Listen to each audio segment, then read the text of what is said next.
It's hard to believe that in our modern world, millions of people still go to bed hungry every night.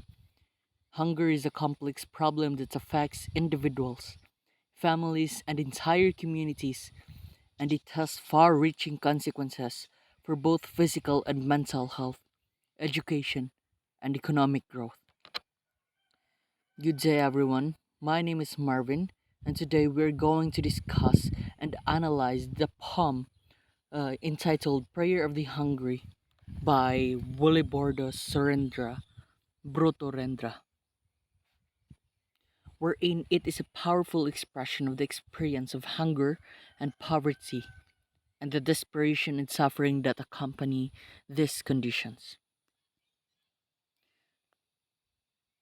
But before we start and further discuss, let's talk about the objectives that the learners can get from this lesson. So, at the end of this lesson, students were able to evaluate the effectiveness of the author's use of literary devices in creating a vivid and impactful portrayal of hunger. Next to it is it develops empathy towards individuals experiencing hunger and poverty, as portrayed in the poem. And last but not the least, write a personal reflection or response to the poem, expressing thoughts and emotions towards the portrayal of hunger and poverty. So now I do have here the poem on the screen, wherein I will be giving you 5 minutes to read this one. And after 5 minutes, we're going to discuss, um, check for the elements, and analyze every stanzas in order for us to further understand this poem. You may start now.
Okay, time's up.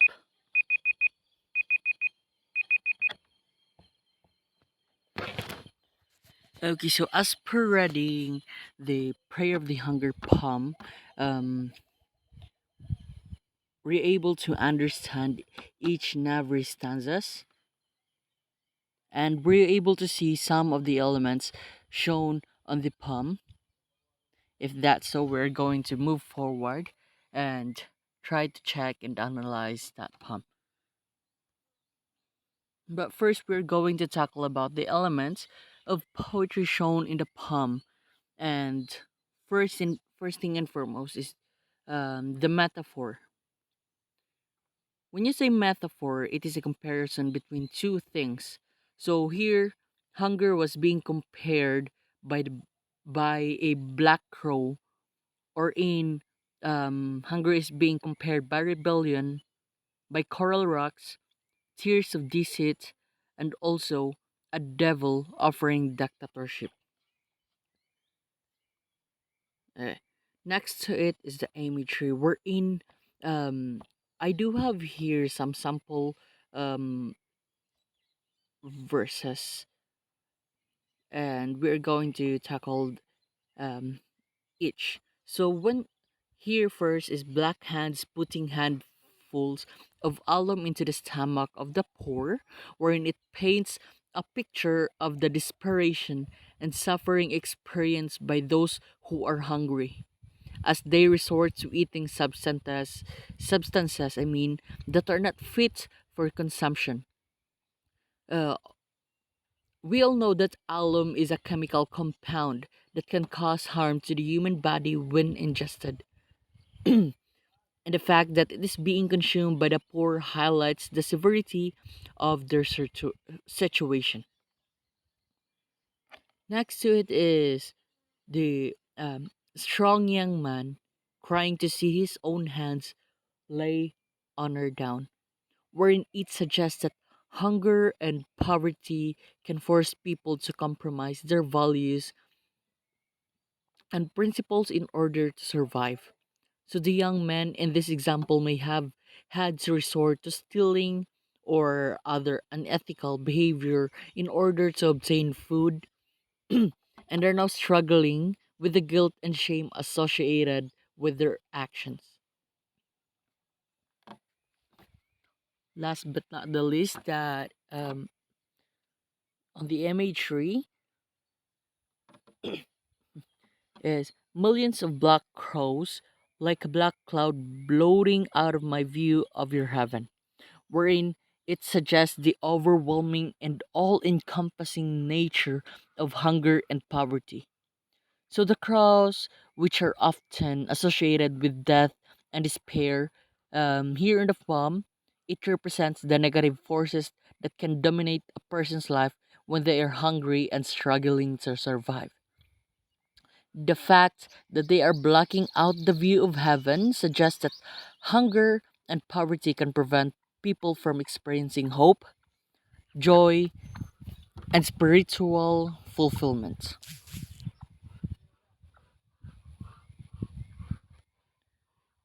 Now, next to it, let's go to the illusion, wherein, as you can see on the screen, it is pictures of God. So the illusion, the element illusion shown on the palm is God, wherein this palm was being addressed to him, and everyone was asking help, or every hungry people asking um, help to God.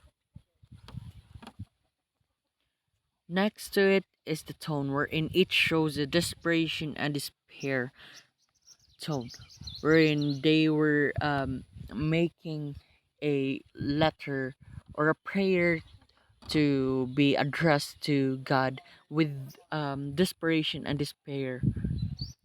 And next to it is the exclamation mark and the rhetorical questions. Wherein, upon reading the poem, there is this exclamation mark after the "Oh God."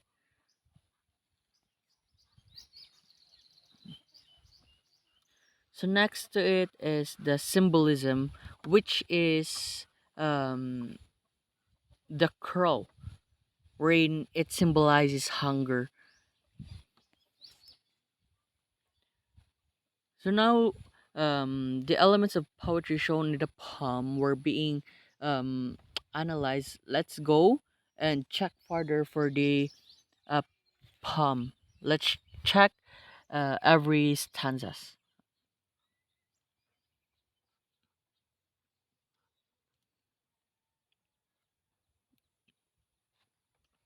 Okay, so hunger is a smooth black crow. Millions of crows like a black cloud. Oh God, how terrifying crows are. And hunger is a black crow, continually terrifying. Wherein, here on the first stanza, it uses the metaphor of hunger as a black crow to convey the terror and fear that hunger can evoke. The image of millions of crows like a black cloud suggests the overwhelming and oppressive nature of hunger and the all consuming nature of this experience. The speaker's invocation of God highlights the sense of desperation and helplessness that can accompany the experience of hunger. So, on the second stanza, hunger is rebellion, is the mysterious force moving the murderous knife. In the hand of the poor, hunger is coral rocks beneath the sleeping face of the sea, is tears of deceit, is the betrayal of honor. So here on the second stanza, it speaks to the rebellious and destructive nature of hunger, wherein it describes it as a mysterious force that can drive people to violence and desperation. The line is the mysterious force moving the murderous knife in the hand of the poor suggests the ways in which hunger can lead people to extreme measures in order to survive.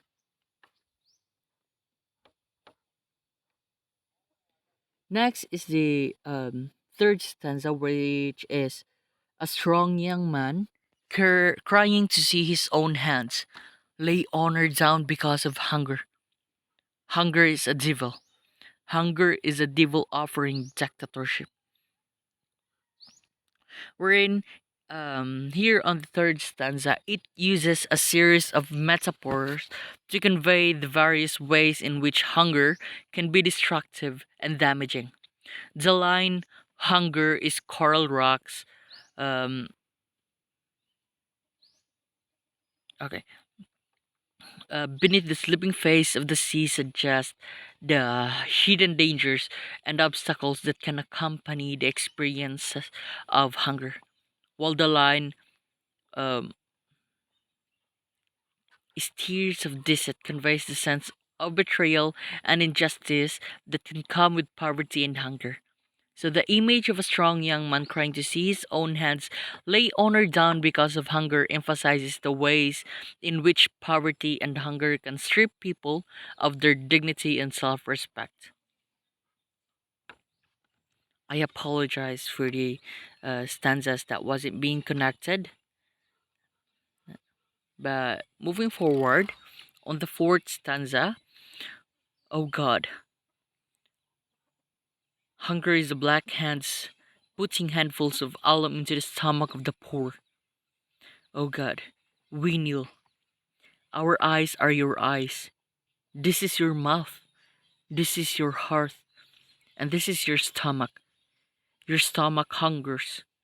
Oh God, your stomach hews alums and broken glass. Wherein the fourth stanza describes hunger as, as a devil offering dictatorship, emphasizing the ways in which hunger can be used as a tool of repression and control.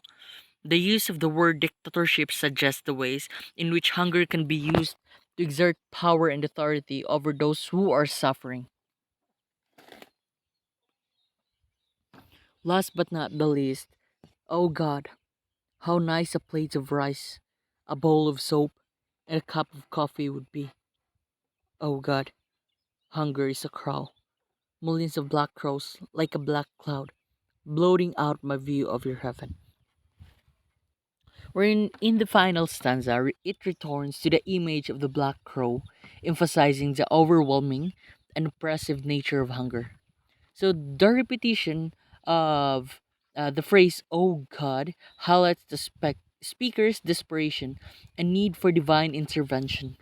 So the final line, "blotting out my view of your heaven," suggests the ways in which poverty and hunger can obscure one's sense of hope and faith, and the urgent need for action to address these issues.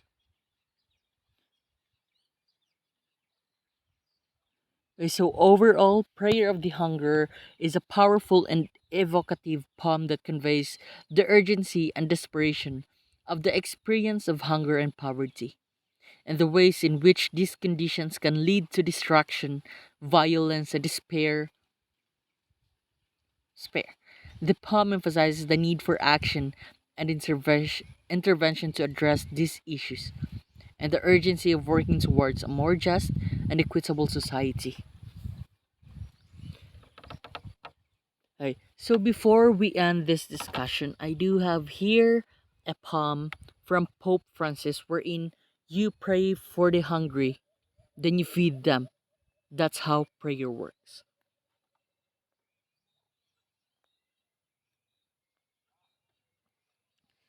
That's it for our discussion for today.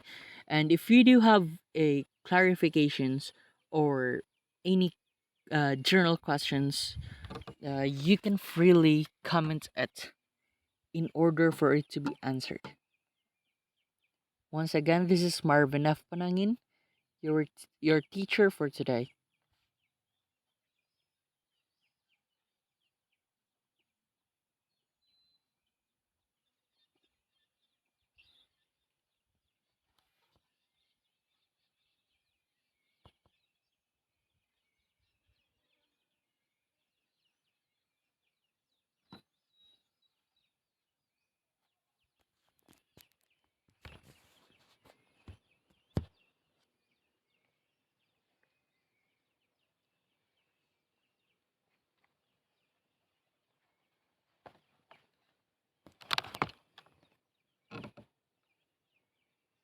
Bye and have a great day ahead.